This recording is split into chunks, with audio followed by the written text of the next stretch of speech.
আজকে আমি নতুন পদ্ধতিতে মাংস রান্না করব আর সেই রেসিপিটাই আপনাদের সাথে শেয়ার করব। হ্যালো গাইস, আসসালামু আলাইকুম। আপনারা সবাই কেমন আছেন? আশা করি সকলেই ভালো আছেন। Welcome sign viral recipe. চলে এলাম আবারও নতুন রেসিপি নিয়ে। আজকে আমি তো ফার্স্টেই আপনাদেরকে দেখিয়ে দিয়েছি যে আজকে আমি মাংস রান্না করতেছি আর সেই রেসিপিটাই আপনাদের সাথে শেয়ার করব। ফার্স্টে আমি পেঁয়াজটা কুচি কুচি করে টমেটো এক পিস কেটে নিলাম। এখানে আমি রসুনটাকে বেটে নিচ্ছি, নিয়ে এটাকে আবারও ভালো করে বেটে নেব যাতে একদম মাখো মাখো হয়ে যায়। দেখতে পাচ্ছ বন্ধুরা, একবার ছেঁচে নিয়ে আবারও আমি এটাকে ভালো করে বেটে নিয়েছি। আর এতে আমি আদা কুচি কুচি করে আদাটাকেও ভালো করে বেটে নিচ্ছি। আমি যেহেতু মাংস রান্না করব তাই একটু বেশি বেশি করে মশলা দিয়ে এটাকে আমি ভালো করে বেটে নিচ্ছি। এখানে আমার আদা রসুন দুটাই বাটা শেষ।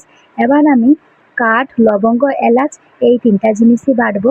তাই আমি এখানে তিনটা জিনিস দিয়ে একসাথে ভালো করে অল্প জল দিয়ে প্লেন করে এটাকে বেটে নিচ্ছি, যাতে এতে কোনো মতে না যেন একটাও গোটা থাকে। তাই গোটা যদি থাকে গালে পড়লে ভালো লাগবে না, তাই এটাকে ভালো করে প্লেন করে বেটে নিচ্ছি। এখানে আমার বাটা শেষ। এবার আমি মাংসটা নিয়ে এটাকে আমি পিস পিস করে দিচ্ছি। দেখতে পাচ্ছ বন্ধুরা, আমি এটাকে বেশি মোটাও করিনি আবার বেশি পাতলাও করিনি।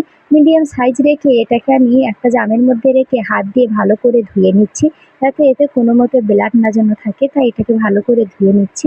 এখানে আমার ধোয়া শেষ। এবার আমি এখানে পেঁয়াজ কুচি, লঙ্কা, এবার আস্তে আস্তে সব মশলাই দিয়ে দেবো। টমেটো, আদা রসুন বাটা, অল্প করে হলুদ আর লঙ্কা গুঁড়ো, লবণ সব কিছু আস্তে আস্তে দিয়ে দেবো। দেখতে পাচ্ছ বন্ধুরা আমি কতটা লবণ দিয়েছি। দিয়ে এর মধ্যে আমি বেশি করে লঙ্কা গুঁড়ো দিব। ফার্স্টেই 1 চামচ দিয়েছি, দ্বিতীয়বার দিয়েছি, কিন্তু আবারও পরে আমি লঙ্কা গুঁড়ো দিয়েছিলাম, কারণ যেহেতু লঙ্কা কম হয়েছে মাংসই, তাই জন্য। এবার তেলটা দিয়ে এটাকে আমি 15 মিনিটের মতন জামেই এরকমই রাখবো। এবার কড়াই তেলটা দিয়ে এটাকে আমি ভালো করে গরম করে নিচ্ছি। আর দেখতে পাচ্ছ বন্ধুরা, রেখে দেওয়ার পরে কত সুন্দর লাল লাল হয়ে গেছে। এবার আস্তে আস্তে আমি কড়াইতে এগুলো ঢেলে দিচ্ছি, মাংসগুলো দিয়ে এটাকে আমি ভালো করে নেড়ে চেড়ে নিচ্ছি। আপনাদের কেমন লাগে আমার ভিডিও অবশ্যই লাইক কমেন্ট সাবস্ক্রাইব করবে, কারণ আমি ভিডিও যেহেতু অনেক দিন থেকেই বানাচ্ছি, কিন্তু সেরকমভাবে আমার সাবস্ক্রাইবারও হয়নি আর আমার ভিউসও হয়নি আর একটাও লাইকও হয়নি। আচ্ছা, আমার ভিডিও বানানোর কিছু কি ভুল হচ্ছে? যদি ভুল হয়ে থাকে তোমরা কমেন্ট করে জানিও, তাহলে আমি সেই ভুলটাকে আবার ঠিক করে নেব। তো আপনাদের কেমন লাগে ভিডিও অবশ্যই লাইক কমেন্ট সাবস্ক্রাইব করবে, যাতে আপনাদের জন্য আমি পরবর্তীকালে আরও ভালো ভালো ভিডিও আনতে পারি। দেখতে পাচ্ছ বন্ধুরা, কষে নিয়ে এর মধ্যে ধনিয়া গুঁড়ো দিয়ে আর আমি যে এলাচগুলো বেটে রেখেছিলাম সেটাও দিয়ে এটাকে আমি ভালো করে কষে নিচ্ছি।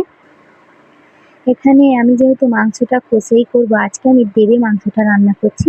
এবার এর মধ্যে একেবারে জল দিয়ে এটাকে আমি ঢাকা দিয়ে দিচ্ছি। আজ মাংসটা খেতেও যা টেস্টি হয়েছিল আর খুব নরমও হয়েছিল, খুব সুন্দর হয়েছিল। আপনাদের কেমন লাগছে? ফার্স্টেই তো বলেছি লাইক কমেন্ট সাবস্ক্রাইব করবে, যাতে আপনাদের জন্য আবারও পরবর্তীকালে ভিডিও আনতে পারি। দেখতে পাচ্ছ বন্ধুরা কত সুন্দর কালার হচ্ছে। চলো দেখা হচ্ছে নেক্সট ভিডিওতে। ভালো থাকবে।